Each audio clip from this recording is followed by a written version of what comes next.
హరే కృష్ణ ఆత్మబంధువులకు మనం ఈ మధ్య షుగర్ పేషెంట్ల గురించి ఆయుర్వేద పరంగా లేదా డైట్ పరంగా ఏం తీసుకుంటే బాగుంటుంది అనే దాని మీద చాలాసార్లు చాలా రకాల విషయాలు తెలుస్తూ ఉంటాయి. కన్ఫ్యూజింగ్గా ఉంటుంది.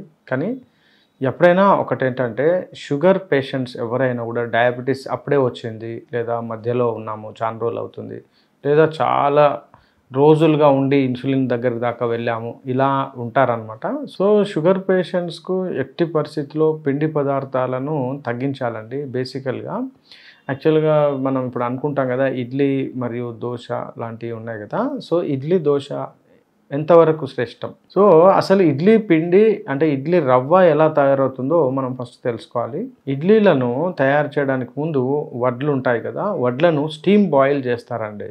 స్టీమ్ బాయిల్ అంటే మామూలుగా ఉడకబెడతారనమాట బాయిల్ మిల్లలో. ఒక వడ్లను ఉడకబెట్టిన తర్వాత వాటిని ఏం చేస్తారంటే మళ్ళీ డ్రై చేస్తారు. పూర్తిగా డ్రై చేసి వాటిని సార్టెక్స్ అని ఒక మిషన్లో వేస్తారు. అంటే యూనిఫామ్ సైజ్గా రవ్వలాగా కట్ అవుతుంది అనమాట. సో ఆ కట్ అయినటువంటి రవ్వనే ఉంపుడు రవ్వ అంటారు. సో ఈ రవ్వ బయట మార్కెట్లో దొరికే ఏ రవ్వ అయినా కూడా ఇడ్లీ పిండితో గురించి దొరికిన రవ్వ పూర్తి కార్బోహైడ్రేట్ అంటే పిండి పదార్థం, అంటే తీయగా ఉండేటువంటి పిండి అనమాట. సో ఉదయం లేవగానే చాలామంది చేసేటువంటి మిస్టేక్ ఏంటంటే డయాబెటీస్ వాళ్ళు ఇడ్లీ తినడం.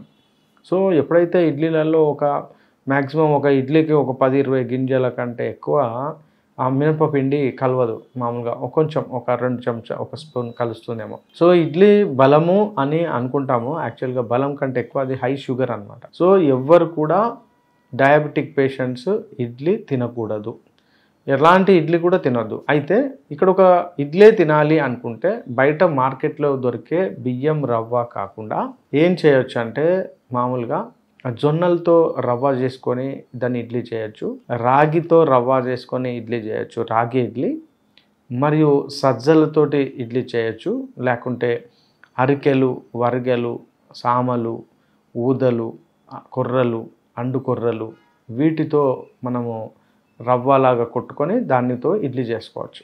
వీటితో పాటు క్వినోవా కూడా మనము ఇడ్లీ చేసుకోవచ్చు.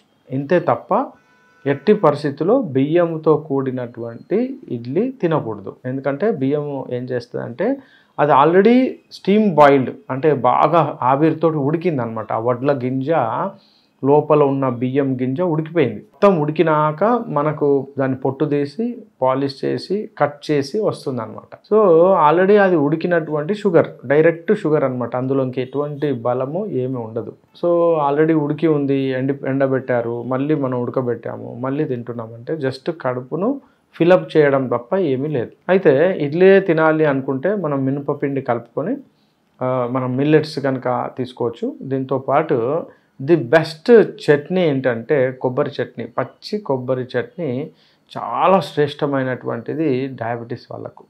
సో మ్యాక్సిమం పల్లీ చట్నీ ట్రై చేయండి. పల్లీ చట్నీ కుదరకపోతే అప్పుడు మీరు పల్లీల చట్నీ, కొబ్బరి చట్నీ వీలు కాకపోతే పల్లీల చట్నీ మీరు తీసుకోవాలి. సో ఇడ్లీ శ్రేష్టం కాదు. అండ్ దోశ కూడా. సో చాలామంది మనం ఏం చేస్తామంటే ఇంట్లో అంటే పాత బియ్యం కానీ లేకపోతే నూకలు కానీ లేకపోతే బియ్యంతో ఏం చేస్తాము, మనం నైట్ రుబ్బి అందులో మినపపిండిని కలిపి మెత్తగా రుబ్బి దాచిపెట్టుకొని ఫెర్మెంట్ చేసుకొని దోశలు తింటాం. సో ఇక్కడ దోశలు కూడా షుగర్ను కంట్రోల్ చేయవండి. కంపల్సరీ దోశలు కూడా ఖచ్చితంగా డయాబెటీస్ను పెంచుతాయి. దోశలు ఎట్టి పరిస్థితిలో తీసుకోవద్దు. అయితే దోశలు తినాలి అని కోరిక ఉంటే మాత్రం పెసరట్టు ఈజ్ ద బెస్ట్. పెసరట్టులో ఏమి కలపకుండా జస్ట్ పెసర్లు కొంచెం ఉదయమే ఒక ఎర్లీ మార్నింగ్ నానబెట్టుకొని ఒక 3-4 అవర్స్ నానిన తర్వాత మెత్తగా రుబ్బుకొని అట్టు పోసుకుంటే, దోశలాగా పోసుకుంటే అది పెసరట్టు చాలా బాగా పనిచేస్తుంది. ఫెర్మెంట్ కాకుండానే మనం పెసర్లను వాడాలి. అయితే ఇక్కడ ఇంకొకటి ఉంది. సో పెసరట్టు కాక ఇంకేమన్నా దోశ ఉందా? ఎస్, జొన్నలతో లేకపోతే సజ్జలు, రాగులు, ఈ మూడింటితో కాకుండా క్వినోవా తీసుకోండి. అరికెలు, రాగులు, వరిగెలు, సామలు, ఊదలు, అండు కొర్రలు వాటితో కూడా మనము దోశ చేసుకోవచ్చు. అంతే తప్ప బియ్యంతో ఎట్టి పరిస్థితుల్లో దోశలు తినకూడదు. సో ఇది ఈరోజు మనము ఖచ్చితంగా ఇది పాటించాలి. ఎట్టి పరిస్థితుల్లో డయాబెటీస్ పేషెంట్స్ ఇడ్లీ బియ్యం పిండితో కూడిన ఇడ్లీ తినవద్దు. హరే కృష్ణ. Fearless.